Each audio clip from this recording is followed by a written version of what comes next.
Hey Butterflies, this episode contains discussions of eating disorders and suicide. If this doesn't feel safe for you or raises any issues for you, step away, take a breath, and we'll see you in another episode soon. Also, support is available through the links and phone numbers in the show notes.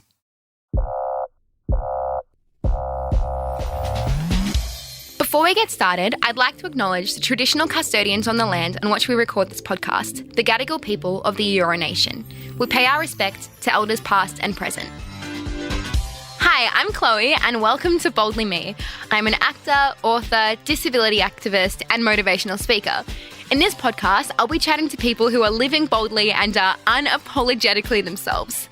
Today, I'm talking to Taryn Brumfitt, 2023 Australian of the Year, body image activist, director, writer, speaker, and someone who is so profoundly impactful in my own life. I discovered Taryn when she released Embrace years ago, and it had such an immense impact on my life, one in which we will be talking about in the podcast today. Something that I love about Taryn is in her acceptance speech for Australian of the Year, she actively announced that she needed to take a second to breathe and to regulate her body, which I think is such an incredible thing to actually take a stand, to actually take that second to do that, especially as a woman, especially as someone who is standing on the stage in front of all of Australia. So I'm going to do the exact same thing before I talk to Taryn. Amazing. Taryn joins me now. Hello, you. Hello, how are you? I'm good. How are you going? I'm like low-key shitting myself, so... You don't need to in front of me though, right? I know, you know what? Because you give such mum/big sister/ safe guardian angel energy. So I'm like, this is good. You're fun. Yeah, no, you'll be ace. You always are. So if you don't mind, I would love to go into what is it that you're obsessed over, that you're fixating on. It could be a song, a topic, something that's happening in the media, something in your own life. What's something that's just really clicking with you? What are you fixating on? Can it be food? Absolutely, it can be food. Because you know what I hyperfix on all the time, and I just think this is me from now and always, is dumplings. Dumplings? It's my lifeline. I'm always like, I look at my week and I schedule it out and I'm like, when can I find time? When's the dumpling have time? Dumplings? Yeah, and I try not to, emotionally eat too often, but I'm really happy too with dumplings because they just made me feel so good. So that's what I'm hyperfixating on. I'm obsessed with that. Do you, has dumplings, always been your thing, or is it, a recent thing? Because with my things with food, I'll have, a period of, 6 weeks where I will eat nothing but that food and then be repulsed by it afterwards. Well, I mean, other things come and go. The other thing I'm doing at the moment is making milk coffee with Moccona. It's Moccona or Nescafe, instant coffee. Oh, love. And I put milk in the microwave for a minute and then I just put a teaspoon of instant coffee. And for some reason, you know what it is? It actually, look, this whole Australian of the Year thing is pretty intense. And I think what I'm doing is it's something from my childhood that I used to do when I was a teenager was make milk coffee. So I think that's what I'm just doing. Without even thinking about it, intuitively, I'm just trying to calm myself down with a milk coffee. I love that. That's such a beautiful thing. I'd actually love to talk about that, being named Australian of the Year. That's, first of all, congratulations, dude. What the hell? I literally cried when I found out. I am so freaking excited for you. How has that whole journey been? Yeah, it's been really interesting because I've come out of my own bubble of safety, I guess, in my community, which they get me, they know me, we've been doing this for 10 years, and then you're really thrown into the public eye, and that's a whole kind of, I don't know, getting used to people caring about anything I say or do. We got married recently. Congratulations, by the way. Thank you. And then it was in 12 different news outlets online. I'm like, that's just weird. So I'm still just trying to get my head around it. What it also does is you have to second guess yourself sometimes because some of the things that you say could be taken completely out of context. So look, I am so grateful for the platform that Australian of the Year has given me to talk about all the things body image and making the world a better place by getting people to feel comfortable in their own skin. So I'm super grateful for that. But personally, I've been through, a bit of a roller coaster the last sort of 5 weeks, and now I feel really resolved and actually really quite calm about how to approach this. And that is with my leadership style, which is always lead with generosity, but always lead with light and love. And here's what I'm doing, and remembering that not everyone has to like it. Yeah, I think that's such an important thing to learn. I think especially as women in this industry, and you have obviously been in the public eye for a very long time, but I think this is such a new version and variation of being in the public eye. Like you said, you're getting introduced to a whole new audience. And I've noticed recently being in the public eye for a few things that I didn't particularly want to be in regarding news articles and stuff like that, you kind of get put under a lot of scrutiny, and a lot of scrutiny that you weren't previously subjected to. How are you looking after yourself with all of that? Look, there's only been a couple of things, but isn't it interesting? There's 100 really positive stories, and then there's 2 that's not, and you just and that's naturally what you focus gravitate. on. Yeah, of course. And it's just I should know better. I mean, 10 years ago when my story went viral, and millions of people around the world saw it and had comments to say, it's almost like I had to remind myself again. Okay, how do I engage with this? What choices am I going to make? It's like the choice that we all make when we show up in the world in any given day. It's the lens in which we apply to the world. The world can do all these things and say all these things and things that we don't like, but it's like, how are we going to walk through life? And I think I've just done that recently, where I'm not going to read the comments. I'm not going to read the articles. I'm just going to stay so focused. And I think that's where I've just arrived at, this real laser focus around reaching 1 million school children this year. That's what it's about. We're here to do good things. If we make mistakes, we say sorry, but we're good people doing good work, and we actually really want to take everyone on that journey as well. This is a message for everyone to hear, but for everyone's voices to be heard. It's why I made the film. It's why you're in the film. It's, storytelling is best, but I actually love hearing the stories of others. That's how we learn and grow. Yeah, 100%. And I think that's absolutely incredible. I remember coming across you when I was, I think maybe 19, when I first came across Embrace. And I think I might have spoken to you about this when we met at the Embrace Kids premiere, but I was going through a really, really shitty time in my life, and I was really struggling with my body and with how society was viewing my body and with how I was viewing my body as a neurodivergent person who couldn't change my mind and who had tried to change my mind for so long. So then came to the conclusion that, maybe I can change my body and maybe that will make me liked. And I was really going through it, and nothing was helping, nothing was working. My family were pretty convinced that that was it for me. And my mum sat me down and turned on your documentary. And I was like, you've shown me videos before, you've shown me clips, you've shown me documentaries. It's not going to help. And I remember within the first 2 minutes of your documentary, I wept. And it was, oh my God, not me crying. It was the first time that I had ever seen something which actually impacted me and which actually made me go, okay, I need to change. So first of all, thank you so immensely much. I can't tell you how happy that makes me, because, making that first film, I made that because I hated my body, and then I learned to embrace it, and I wanted other people to feel that same sense of joy and freedom. Like, that was as simple as it was, and that's what I was like, I'll make a film. And to hear that feedback just makes me really proud, and I'm so grateful for all the people who were in that film that shared so honestly and openly their stories and invited people into their world, because that's what makes us feel better when we're seen and when we don't feel alone. And it's a scary thing to do as well. It's so terrifying to be vulnerable. You know what? It has been, and I think it's getting better. I think for a long time that we were told to not talk about our bodies, to not share our stories. It's even something just springs to mind, like when you're pregnant, like, don't say that you're pregnant before 12 weeks in case you have a miscarriage. Yeah. I mean, I remember that one when I was having kids, my first son is now 16, but we had a miscarriage before him. And I remember that kind of, just stay quiet, don't tell us about how you feel, like keep that to yourself. Mm-hmm. And I think that's the joy and the beauty and the strength and the power of filmmaking and sharing stories, is that we get to be seen and we feel good about ourselves, and we don't feel so alone. It impacts so many people, like your first Embrace documentary went absolutely nuts. So many people saw it. So many people were impacted by it. And then you went and you did your Embrace Kids documentary, which I had the absolute honor of being a part of, which was, especially with how much your original one impacted me, it was incredible to be able to play even the tiniest sprinkle in that. You are changing so many lives. I'm sure you're told this literally every day. You are literally saving so many lives. Well, I mean, as a you know, that's why we had you in the film, because you did such a great job.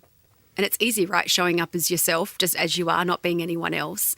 But I've heard so many stories of kids who have seen the second film and seen themselves in you, in Enzo, in Electric Fields, in Amy Shepherd, in Celeste Barber, in all the people. And what a great feeling that is. So, we were very, very grateful. And the kids thought that they were meeting royalty the day that they interviewed you. Oh, darling. I love watching how excited they were behind the scenes. So, and rightly so. You know, the people that we should be putting up on pedestals in life are the people who are doing, you know, meaningful work. That's your work. Oh, thank you. Right back at you. I want to talk about one of the first things that you did to kind of spark this change, your very, very infamous before and after picture. First of all, if it's okay for me to ask, what inspired you to, I guess, originally get that super fit physique and lose that weight in the first place? Was it a specific comment or trigger or a thought or society in general? What caused that initial, I need to be this version of myself? Yeah, I mean, I think it was a whole bunch of reasons, whether it was what I was seeing reflected back to me on TV or movies or advertising or other people I knew. I mean, I remember being down the beach and looking at other women's bodies going, oh, I wish I had her. I wish I looked like that. Yeah. Yeah, I mean, I guess like a lot of people, I bought into the message that told me to be something other than what I was. And that's sort of what took me on the path of, I'll get surgery. No, I won't get surgery. Yeah. I'll do bodybuilding. I'll post a photograph. You know, because we so often see those before and afters that traditionally there's a man or a woman in a larger body before. They lose weight. And in their after photograph, they're miraculously happy. And I was like, because I did both. And I'm like, I'm calling BS on this, guys, because when I had that stereotypical perfect bikini body, I was miserable because I was restricting my food and I was punishing my body at the gym and I wasn't really happy. So I posted those photos to help some people, I guess, giving them an alternative that you can be happy in any shaped body, any size. It doesn't have to look particularly one way. 100%. And how did you find like your relationship with your body changed after posting those photos and then after going viral? Did you find it changed at all? No, but by the time I'd posted those photos, I was really comfortable with how my body looked. Amazing. And thank goodness, because there was a lot of, you know, mostly men, I have to say, that were saying some pretty cruel stuff about my body, hideous kind of commentary. So thank goodness that I'd arrived in a place where I was like, this is who I am. I feel good. I love what my body looks like.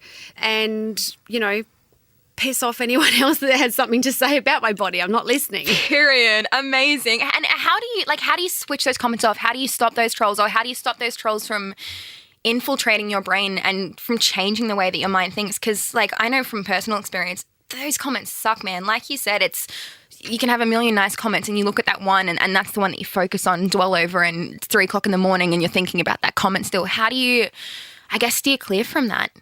Well, I think, you know, often in life we often have to make the choice that's not the right one before we find the right path. So for me it was, I'm going to read the comments. I don't feel so good. I'm going to stop reading the comments. Yeah. But it's almost, it can lure you back in as well. You know, it could just be like, I'll just have just a quick squeeze, or I'll put it like a time limit on. I'll just go on social for 10 minutes and then you're just like 3 hours later. You know, that's can happen. But I think it's a case of saying, look, this is who I am. I'm a good person. I'm here to do good in the world. And if anyone doesn't like it, then move on. I'm not going to focus my energy on those particular type of people, especially trolls, you know, who are just So out true. to make other people feel bad. And I think we need to remember as well is that those people who say those horrible things to other people, I don't believe you can be kind to other people when you can't be kind to yourself. So I think it comes from a place of grief and suffering and trauma. So I actually feel really bad for people who navigate life with that kind of, I don't know, yuckiness attached to them, that they feel like they want to bring other people down. Like, that must be a really hard life. That's such an interesting way of thinking of it. Makes it so much easier, I guess, to have that empathy when it's, okay, well, what's going on in their life? And I get the same thing all the time with being disabled and being autistic. The amount of particularly TikTok comments that I get, I don't know if it's the same as you, but I find TikTok is like a breeding ground for nasty comments and very uneducated people. And I'm assuming it's very similar within the body positivity community. But the amount of times where I'll have horrible comments and people going, you're not really disabled, or like, this is fake. And then like a year later, they'll get into my inboxes and be like, hey, just letting you know, I said some really nasty stuff to you a year ago. I just got diagnosed and I realized that I had this really intense pent-up internalized ableism and hated seeing someone that was thriving and happy in who they are. And people like that exist in all aspects of the world and in all aspects of our community. And I love that you told that story, because I love it when people can own it. I love it when they can own their Me shit and too. go, whoops, sorry, made a mistake, bad me, and then actually, you know, have the courage to pop back into your DMs, or whether they see you on the street or send you an email or whatever it is, and just go, my bad. Hey, I messed up. I'm sorry. And yeah, which is brilliant. I think taking accountability is such a strong and brave and vulnerable thing to do, and something that we need to highlight more. And I think taking accountability and being vulnerable in all aspects, whether it's because you did something wrong or whether it's because a part of your mind or your body is scrutinized or whatever it is, I think being vulnerable and being authentically you is so vitally important. And we've all been teenagers. We've all grown up. We've all said silly things and done silly things. And I think being able to go, okay, I'm moving on and I know who I am now is so incredibly important to do. Yeah, it sure is. And it reminds me that when I grew up, we didn't even have social media or smartphones. And I just thank goodness for that there's no evidence of the shit that I did when I was in my teens and 20s. I don't think I'd be Australian of the Year. Hashtag cancel Taryn Brumfitt. I shouldn't say that. It'll be a story in the Daily Mail later. No, but you guys have got it even harder, because, you know, there is that other lens. It's not just the lens that you see with your eyes. Exactly. It's online, it's on your phones, and people can hide behind, you know, their phones and say the most awful things. But, you know, in every aspect of life, I always try to remind people that we have a choice. Mm-hmm. We're in control. What are we going to do with that information? So I wanted to mention social media and I guess the impact that has on body image. Do you find, and you have children yourself, do you find that social media as a whole has had more of a negative or more of a positive impact in the way that young people are viewing their bodies? Yeah, I mean, it's definitely been more of a negative. Yeah, but okay. The good news is that, again, we need to remind ourselves that what we see on social media is what we allow ourselves to see. Mm-hmm. So yes. I think for a really long time, people have been looking at people's bodies and wishing that they had her this or his that. And I think if we can take the control back of social media and fill our feed and get our algorithms working for us, i.e., show me things that make me feel good about yes. who I am. Show me really awesome role models. Show me cat videos. I'm obsessed. So That's true. actually what I should have said, because I was not a cat person until 3 years ago when I met my my now husband. And, I'm a dog person. He's a cat person. And now I'm obsessed. I feel like I've gone my whole life looking at cat videos, and cats are pretty cool. Do you have a cat now? Well, he has two. So you've adopted cats now? Yes. And we blended kids, no problems. The two cats and my dog, not so much. We have a baby gate in the middle of the house. Oh my God, and that's so they're funny. separated. But going back to social media, I think we just need to be super discerning about who we allow into our lives. Yes. And if anyone, like Jamil says. Oh, I love her. How awesome is she? Block, mute, delete, repeat. Yes. It's really simple. Anyone makes you feel bad, they're out. Don't have them in your life.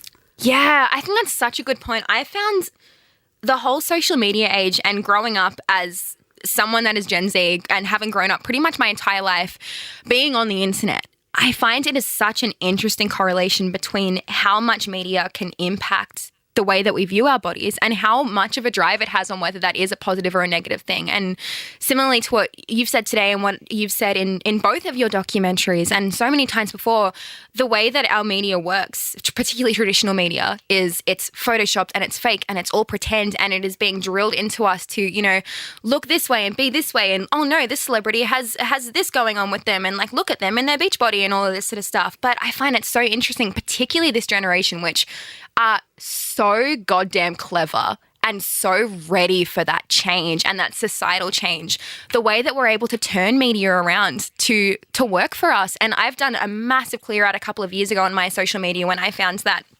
without even being aware of it and without even realizing how much seeing these photoshopped models and these girls, which I could never be, how much it was impacting me. And I went, oh shit, okay, time to clear. And I deleted all of them and I changed my feed for people of different genders and diversities and sizes and just different aspects of humanity. And now I look at my feed and I have never once looked at any of these people being like, oh, you should change or I don't like the way you look. I've always gone, God, you're beautiful and I love how you look and you look nothing like me and that is wicked. And I think it's so cool that social media does have that impact and that ability to change the way that we view our bodies and whether that is changing your Instagram feed to cat videos or whether it's following really cool people that are doing really cool things and look different to you, which is brilliant.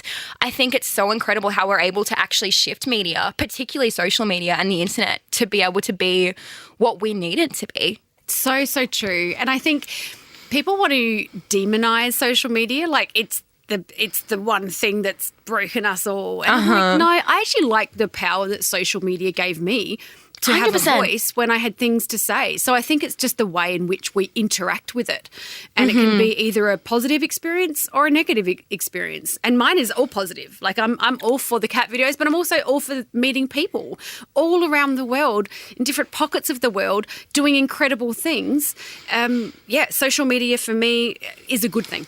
Yeah, 100%. And like you said, it's giving a voice to those who weren't allowed to have voices beforehand because we all have the ability to have social media, to have that presence. And now voices are being heard that were otherwise marginalised or not spoken about before. So people are able to see themselves represented. And it isn't just one type of person, one type of body type, one type of version of this tiny little square box that we can't fit into. It's all of these different shapes and it gives us so much more of an opportunity now to actually go, okay, I found my shape and I found other shapes and those shapes are really cool too and I don't fit them and that's totally fine. I think it's so sick that we're actually able to start moving into that now.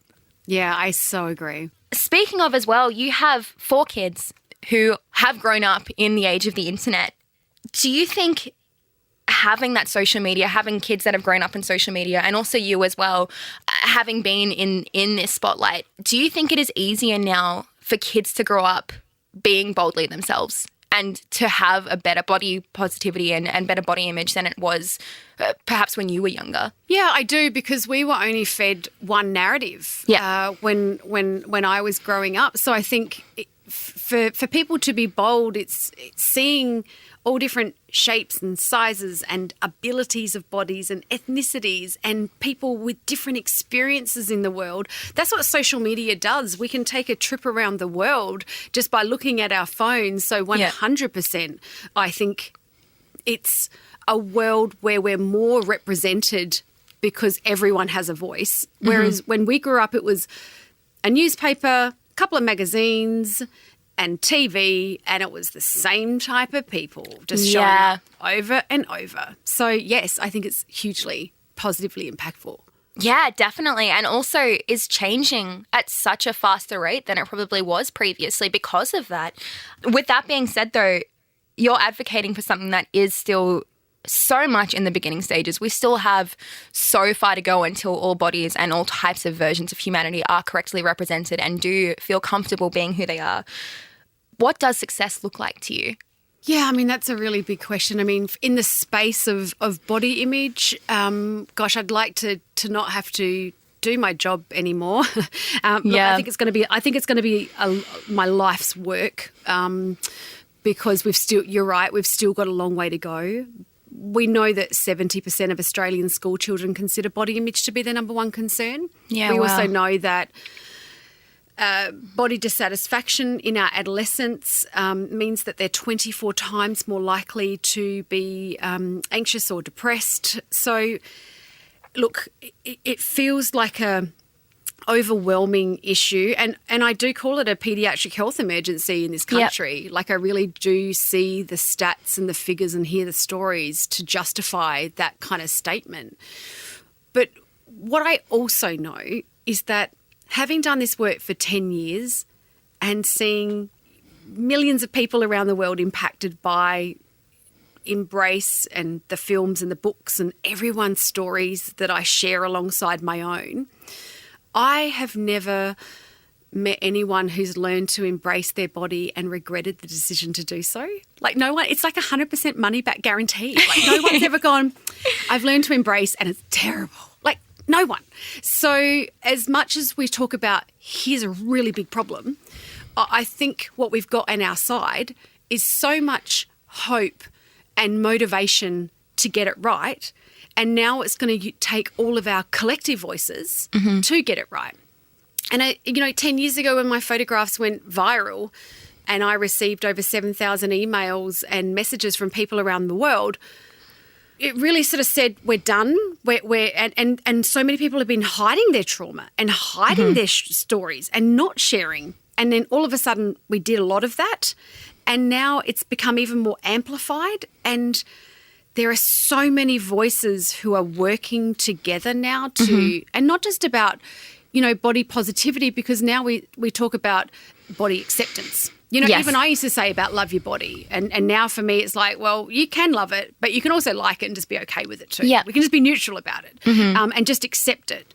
So I feel really excited about the future. Given the 10 years of work we've done to get to this point, I'm so excited about where we're going to go. That's so exciting. I'm obsessed with what you said too about how no one has ever regretted embracing their body. It's so simple, but it's so powerful. Like, what's the worst that can happen? True. It's so true. What's the worst that can happen if you just love yourself? Or if you just accept that this is my body? And like you've said this before, like your body is your vessel for your dreams, which is so freaking cool. We're driving a car made of flesh and bone. And it is it's what we use to be able to do all these wicked things. And whether that's wicked things in literally changing the world and how they see their own flesh and bone car, or whether it's wicked things in going out and moving your body and hanging out with your friends and becoming a cat lady and doing all these amazing things which make you human in this tiny amount of time that we have on earth is so incredibly important. I have this mirror in my room where I write down all these things that I need to remember, and I'm going to go home and write that down immediately. Yeah, it's important, and it's a choice that we all have. Yeah. And, I often talk about 28,000 days. It's the average amount of days that we're given. If we're lucky, not everyone gets those 28,000 days, but we're not meant to spend them at war with our body. We're not meant to give ourselves a hard time.